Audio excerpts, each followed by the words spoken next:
And when you look at the world, you see way less of it than you imagine that you see.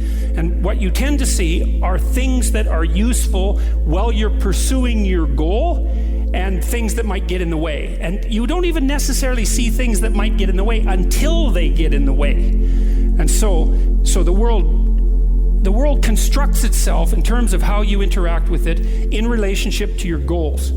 And you think about that for a minute, that means, oh, well, that's so interesting. If the world reveals itself to you as an unbearable place, there's some possibility that the reason for that is that your goal structure is warped, right? Because it's definitely the case that the world manifests itself even as objects, as tools and impediments, but also as things that have emotional tagging in relationship to what your goals are. Now, if you're thinking about just a simple goal, so to speak, like hunger or thirst, well, that's not so amazing a conclusion, you know. But when you're thinking about higher order goals, and higher order goals are integrally associated with ethics, because ethics is, well, your ethical behavior is a consequence of what it is that you choose to pursue in your life. Well, there's an implication for that, which is that if the world isn't unfolding in front of you in a manner that you find acceptable, it's certainly possible that what you're aiming at is wrong.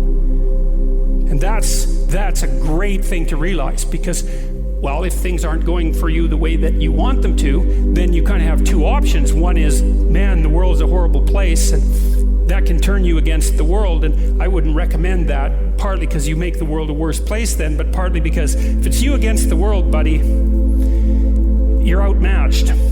Right? If it's you against reality, it's going to be one sad battle.